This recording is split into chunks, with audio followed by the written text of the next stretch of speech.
Next తో IT job పక్కా 5 lakhs challenge program లో చేరండి. కేవలం 100 రోజుల్లో జాబ్ తెచ్చుకోండి.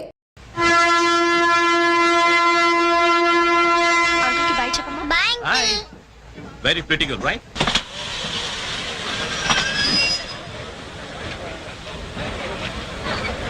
లోపలికి రావండి. టికెట్లు ఎక్కడ పెట్టి తెచ్చావు? మీ దగ్గరే ఉన్నాయండి. ఈ సీట్లు ఎక్కడ ఉన్నాయో ఏమో. 34, 35. ఎక్కడ చూస్తున్నావే? అదిగో అక్కడ ఉన్నాయి. అక్కడికి వెళ్ళి తావండి.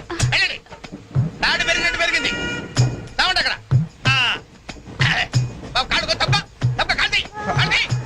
లోపల సామాన్ పెట్టుకోవాలి. తప్పండి చెప్తాడు మీ కాదు. తప్పండి. పక్కకి వెళ్ళి కూర్చో. కూర్చో పక్క బాయ్. వెళ్ళి అక్కడ రాబే. అక్కడ తావు. ఏమే అసలు ఏమనుకుంటున్నాడే మీ నాన్న?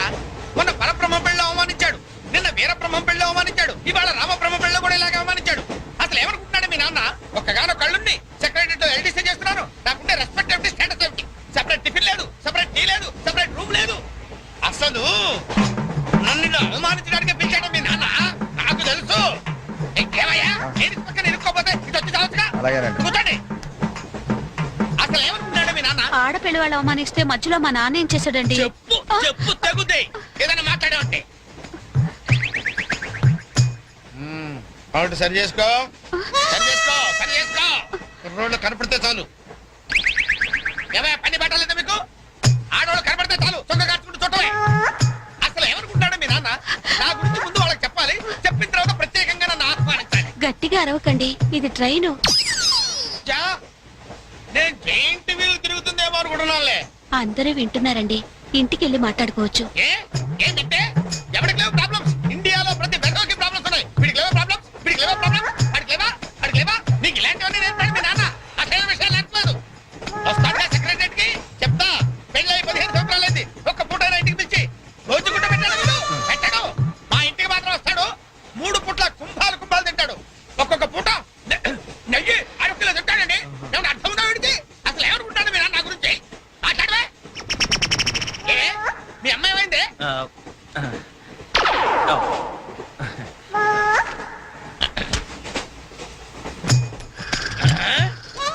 ఏమే ఇక్కడ పడుకున్నావా? ఏం గురక పెడుతున్నావే? ఇవి నేర్పి తెచ్చాడు మీ నాన్న. ఇక్కడ నిద్రపోతే సరిపోయిందా? కొంపకి రావు, చెమటలు వదిలేస్తా. ఏం బాబు ఆ పిల్లి గడ్డలు ఉంటాయి? ఏదో సరదాగా పెంచుకున్నాను. సరదాగా పెంచుకోవాలంటే పిల్లులు పెంచుకో, రామచిలకలు పెంచుకో. ఆ గడ్డాలు ఎందుకు? ఏ ఊరు మీది? అమెరికా. అమెరికా అంటే విదేశం అనమాట. ఓహో, ఏ ఉద్యోగం చేస్తున్నావు? ఎయిర్లైన్స్ అంటే విమానాలు అనమాట. మంచి ఉద్యోగం. నువ్వేం చేస్తున్నావు బాబు? ఏమిటా నిర్లక్ష్యం? పెద్ద ఉండవాడిని తోటి ప్రయాణికుని అడుగుతున్నాను, సమాధానం చెప్పొచ్చుగా. చిన్నపిల్లల్ని దుబాయ్కి అమ్ముతుంటారు.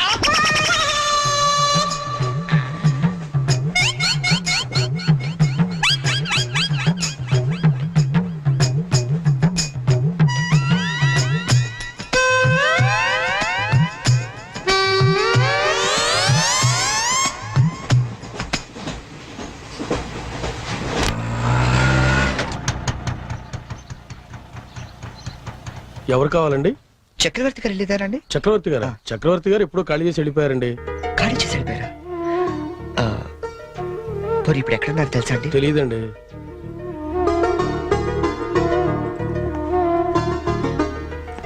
చరణ్,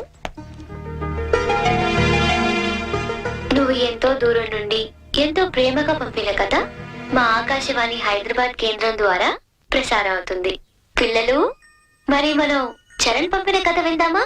అనగనగా ఓ పెద్ద అడవి, అందులో ఓ పెద్ద పులి ఉంది. అలాగే పెద్ద పెద్ద కళ్ళున్న లేడీ, తాబేలు, కుందేలు ఇలా ఎన్నో ఉన్నాయి. అన్ని కలిసి హాయిగా ఆడుకుంటున్నాయి. మన స్కూల్ కి వెళ్ళవా? ఎందుకు వెళ్ళవు? ఆ రోజు సండే కదా ఆంటీ. ఓ రోజు కుందేలు తాబేలు దగ్గరకు వచ్చి, నాతో సమానంగా పరిగెత్తగలవా అని పందెం కాసింది. దానికి తాబేలు భయపడింది. ఫ్రెండ్స్ అంతా ధైర్యం చెప్పడంతో సరే అంది. కుందేలు కొంత దూరం వెళ్ళాక ఎలాగూ తాబేలు మెల్లిగా వస్తుంది కదా అని బద్దగించి పడుకుంది. కానీ తాబేలు ఎక్కడ ఆగకుండా మెల్లిగా మెల్లిమెల్లిగా మెల్లిమెల్లిగా వెళ్ళి ఫస్ట్ వచ్చింది. పిల్లలు, ఈ కథ ద్వారా మనం ఏం తెలుసుకున్నాం? రన్నింగ్ రేస్ మధ్యలో పడుకోకూడదు కదా ఆంటీ. కాదు, కష్టపడి పనిచేస్తే అందరూ ఫస్ట్ వస్తారన్నమాట. సరేనా? రేపు ఇంకో కథ విందామే. అబ్బబ్బబ్బబ్బ, గీతాంజలి కథ అదిరిపోయింది. ఆల్ ఇండియా రేడియో కదిలిపోయింది. రోజు చెప్పే కదే కదా ఆ మాత్రానికి అంతలా పిసికేయాలా? రే, నువ్వు వెళ్ళి టీ పట్టరా. ఇప్పుడే కదా గారు. నువ్వు రా గీతాంజలి. పేమెంట్ తీసుకుంది కానీ అక్కడ కాదు, ఇదిగో ఇక్కడ. రోజు పెట్టే సంతకమేగా, చెయ్యొదిలేస్తే అమ్మాయి పెడతా. ఏంటి షాంపూ మార్చినట్టున్నావు? అదేదో చెప్తే మేము వాడతాం కదా. హెడ్ అండ్ షోల్డర్స్ అని హెడ్ ఉన్నవాడు వాడతారు, మనకి పని చేయదులేండి. రే, ఆ వైలం సుబ్బారావుని 107.3 మీటర్ల మీద లైన్ ఎక్కమను. ఆయన ఆల్రెడీ ఎక్కి వాయిస్ చేస్తున్నాడండి. వెళ్ళొస్తాను. ఆగు, నేను వస్తున్నాను. అమీర్పేటలో దింపేద్దు గాని బండి రిపేరు. ఆవిడ వెళ్ళేది గడ్డి అన్నారు, కుదరదు. మీరు వెళ్ళండి అమ్మా, నేను దింపుతానండి. నా అంబర్ సైకిల్ ఎక్కి ఒక్క తొక్కు తొక్కానంటే మీరు పెట్టి వచ్చేద్దండి. తీరాతో రెడ్డి.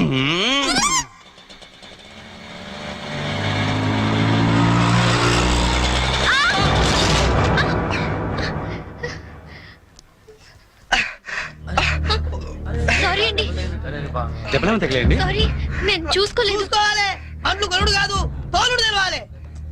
తమ్మి నువ్వు తమ్మి, నేను చేస్తా కదా సెటిల్మెంట్. ఏమిటండి ఈ అఘాయిత్యం? ఈ కాలం ఆడపిల్లలు మరీను మగ పిల్లల్ని గుద్దటం ఏమిటండి చూద్దాం. మా కాలంలో ఇలాంటి వెరగం చూబండి. చేతిలో తడ పట్టుకొని గణకర్లా నిలబడతారేమండి? వెళ్ళి న్యాయం చెప్పండి. ఏమా అసలు నీకు లైసెన్స్ ఉందా? అన్న ఆగే, నేను చూసుకుంటా కదా. గిసొంటి గిన్ని చూసినా మొన్న ఇట్లే మా బస్తీలా ఓ పోరని ఉసుకలారి గుద్దితే నిలబెట్టి 2 లక్షలు గుంజినా. అన్న నువ్వు కూర్చోవే. అయ్యి కూకంటే అరే కూర్చోంటుంటే ఎందుకు ముగ్గురు పడుతున్నావు? నీకు స్కానింగ్ తీస్తా, అవసరమైతే ఎక్స్రే తీస్తా, మరీ అవసరమైతే ఆపరేషన్ బి చేయిస్తా. నువ్వు సకల ముక్కలు వేసుకుని కూర్చో. అచ్చా, నీ సంగతి ఎందుకోని డైలీ ఇట్లా అందరు గుర్తుకుంటా పోతా కొలువేమని చేస్తున్నావు? నేను ఆల్ ఇండియా రేడియోలో చిన్న పిల్లలకి కథలు చెప్తుంటానండి. మా ఆఫీస్ లో వెంకటేష్ అని ఒకడు ఉన్నాడండి. వాడు నన్ను ఎప్పుడూ ఏడ్పిస్తాడు. ఇవాళ కూడా అలాగే ఏడ్పించాడండి. అచ్చా, ఆ చిరాకులో డ్రైవ్ చేస్తూ పొరపాటున గుద్దేశానండి. ఆఫీసులో ఆడేవాడు నడిపితే ఇక్కడికి వచ్చి రోడ్డు మీద జనాలు గుర్తావు. నువ్వు ఉండు, పోలీసులు ఫోన్ చేస్తా, ఆలోచన నీ సంగతి తెలుస్తారు. అన్నా ఆగిరాదే, కారు నాకు ఎరకలేదా? చూడు పిల్ల, చాలా ఖర్చు అవుతుంది. ఆయన కాలు ఎరిగిందో చెయ్యి ఎరిగిందో మొత్తం చెకప్ చేయించాలి. పైసలు తీ పైసలు బయటిది. అరే నువ్వు కూకో తమ్మి. అట్లా కొంచెం ఎదురా భయ్. చెయ్యి బాగానే పనిచేస్తా. చెయ్యి కాలు అన్ని బాగానే పనిచేస్తాయి. ఇంకేమైనా చెకప్ చేయమంటావా? వద్దానా? ఏం చెకప్ చేస్తానా? నేను చెకప్ చేసుకుంటానా? అలా ఉంటానా వద్దానా? పదండి, బయలుదేరతాం. బయలుదేరతాం, పదండి. చాలా థ్యాంక్స్ అండి. పెద్ద గొడవ అయిపోతుందేమోనని భయపడ్డాను. పర్లేదండి, దాందే ఉంది. వాళ్ళు ప్రతి విషయాన్ని క్యాష్ చేసుకోవాలని చూస్తుంటారు. ఇంతకీ మీ పేరేంటండి? గీతాంజలి. ఓ నైస్. ఎట్టెళ్ళాలో చెప్తే డ్రాప్ చేసేస్తాను. మీరెటు వెళ్తున్నారండి? లెఫ్ట్ వెళ్తున్నానండి. నేను లెఫ్టేనండి. ఏమండి, హ్మ్? ఈ ట్విన్ సిటీస్ లో పాపులేషన్ ఎంత ఉంటుందండి? ఒక 40 lakhs వరకు ఉంటారండి. ఆ 40 lakhs లో రిచ్ పీపుల్ ఎంతమంది ఉంటారండి? ఏవండి, నేను పనిచేసేది ఆల్ ఇండియా రేడియోలో, మున్సిపల్ కార్పొరేషన్ లో కాదండి. సారీ అండి. నేను రైట్కి వెళ్ళాలి, మీరండి? నేను రైటేనండి. అయినా ఈ సినిమాలు కేబుల్ టీవీలు అవి వచ్చిన తర్వాత ఇంకా ఈ కాలంలో రేడియోలు ఎవడంటున్నాడండి? నేనంటాను, పెద్దక్క రేడియో అన్నయ్య, కార్మికుల కార్యక్రమం, పాడి పంటలు, ఇవన్నీ రెగ్యులర్ గా వింటుంటానండి. ఆ ప్రోగ్రామ్స్ అన్ని ఎప్పుడో ఆపేశారు. మీరు బండి ఎందుకు ఆపేశారండి? మా ఇల్లు ఇదేనండి. ఓ, మరి మీ ఇల్లు? మా ఇల్లు కూడా ఇక్కడేనా అండి? ఊరుకోండి. ఓ రైట్ ఓ లెఫ్ట్ కలిసినంత మాత్రం ఇల్లు కూడా ఒకటైపోతాయి ఏంటండి? ఇక్కడి నుంచి నేను వెళ్ళిపోతానండి. వస్తాను. అయ్యో, లేవండి. బాగా దెబ్బ తగిలినట్టుంది. నేను డ్రాప్ చేస్తా కదండి. పర్లేదండి, నేను జనరల్ గా లేడీస్ ఎక్కువ ఇబ్బంది పట్టను. నేను వెళ్తాను. పైకి వచ్చి కనీసం ఫస్ట్ ఎయిడ్ అన్న తీసుకోండి. అబ్బా, నన్ను ఇబ్బంది పెట్టకండి, నేను రాను. చెప్పిన మాట వినాలి. పొత్తిగా డిసిప్లిన్ లేకుండా పోయింది నీకు. ఇలాగైతే నన్ను పంపించేస్తాను. తాగు నార్మల్సుకుని కుక్క. ఇందాక వేడి నీళ్ళు పెడతానంటే టీ కోసమేమో అనుకున్నానండి. అయ్యో సారీ అండి, మా కృష్ణగాడి గొడవలో పడి మర్చిపోయాను. తీసుకొస్తాను. షుగర్ 2 స్పూన్లు వేయండి. అలాగే.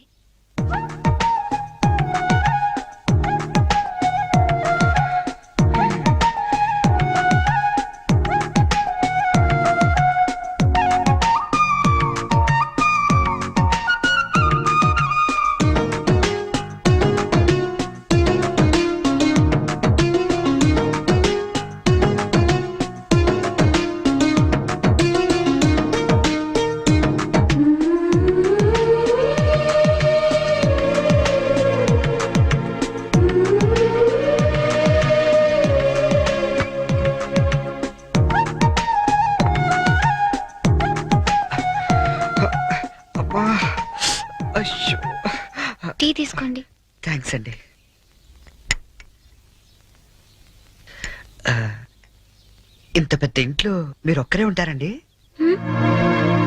లేదండి, అమ్మా నాన్న 5 అన్నయ్యలు కూడా ఉన్నారు.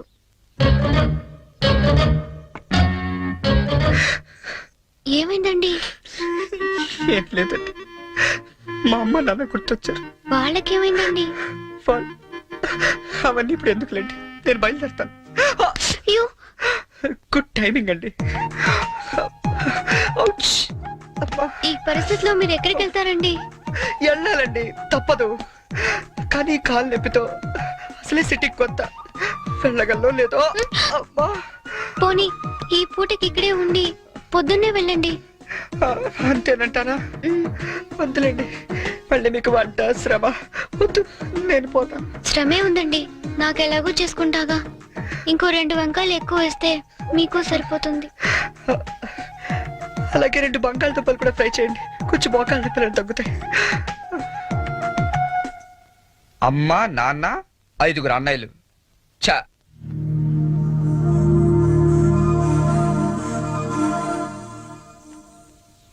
మీరు కాఫీ తాగి బయలుదేరతారా? నాకు ఆఫీస్కి టైం అయింది.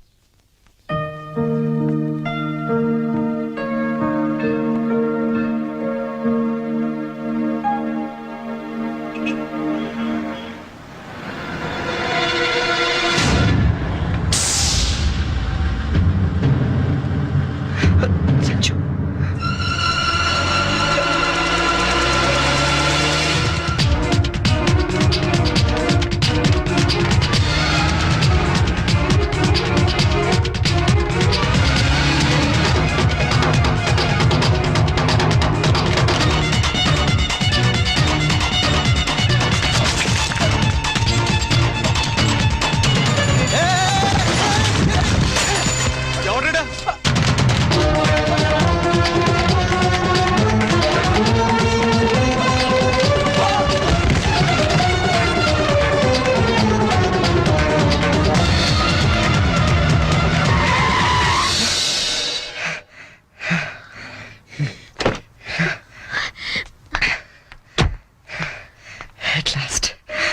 అవును, అసలు ఏమైపోయావు నువ్వు?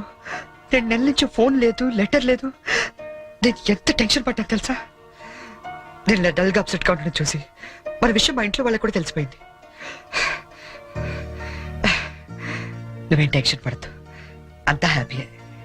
మా నాన్న టికెట్ తీసి మరీ పంపించాడు తెలుసా? తీరా ఇక్కడికి వస్తే నువ్వు ఇల్లు మారిపోయావన్నారు. కనీసం అడ్రస్ మారిన విషయం ఫోన్ చేసి చెప్పొచ్చు కదా సంజు. నేను అట్టించి నీ అడ్రస్ కోసం పిచ్చోళ్ళ తిరుగుతున్నాను తెలుసా?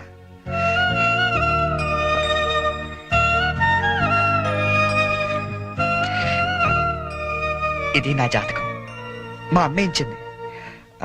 వాళ్ళ సెంటిమెంట్స్ ఏవో వాళ్ళకు ఉంటాయి కదా. నీ జాతకంతో మ్యాచ్ అవుతుందో లేదో చూసుకో మరి.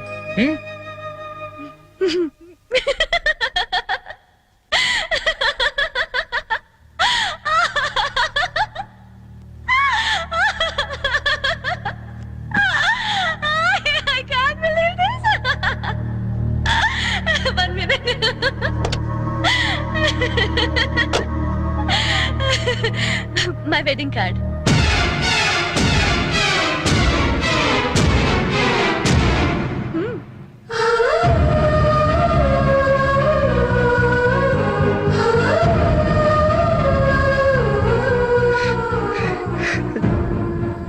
చేస్తాం కదా. ఇప్పుడు చేయడం ఏంటి? ఎప్పుడో చేశా. నువ్వంటే నాకు ఇష్టమని జోక్ చేశా. నువ్వు లేకపోతే బతకలేనని జోక్ చేశా. చివరికి ఐ లవ్ యూ అని కూడా జోక్ చేశా. అప్పుడేసిన జోకులకే ఇప్పటిదాకా నవ్వుకుంటున్నాను. కానీ ఇది మాత్రం జోక్ కాదు, షాక్. ఎలా ఉంది? నన్ను పెళ్లి చేసుకుందామని ఎగురుకుంటూ ఎర్ర బస్ ఎక్కొచ్చేసావా? ట్రైన్ లో అడుక్కునే వాళ్ళంతా నీ ఫ్రెండ్స్, 10వ తారీఖు దాటితే పక్కింట్లో ఉప్పు పప్పు అడుక్కునే ఫ్యామిలీ. నీ రేంజ్ కి నేను కావాలి. ఏంటి సైలెంట్ అయిపోయావు? మాట పడిపోయిందా? కార్డు చూసే ఇలా అయిపోతే పెళ్లి చూస్తే గుండె ఆగిపోతుందేమో. అసలు నా అడ్రస్ పట్టుకోలేని వాడివి నా చేయి పట్టుకుందామని ఎలా అనుకున్నావు నువ్వు? పాపం, కష్టపడి చాలా దూరం నుంచి వచ్చావు గాని పెళ్లి చూసి ఫోన్ చేసి వెళ్ళు, కనీసం ఛార్జీలన్నా కవర్ అవుతాయి. హే, వచ్చేటప్పుడు మంచి డ్రెస్ వేసుకుని రాయే. కార్డు కూడా మర్చిపోకు, లేకపోతే లోపలికి రానివ్వరు. నవ్వు నవ్వే. Come on, laugh. నా జోకులకి నవ్వే వాళ్ళంటేనే నాకు ఇష్టం. నా మీద జోకులేసే వాళ్ళంటే నాకు చాలా అసహ్యం. చూసావుగా అనకాపల్లిలో హీరోల తిరిగే నిన్ను హైదరాబాద్ లో ఎలా జీరో చేశానో, నాలాంటి ఇంటెలిజెంట్ గర్ల్ తో మూగోండని గుడ్డోండని డ్రామాలాడితే చివరికి ఇలా పిచ్చోళ్ళ మిగిలిపోతాను.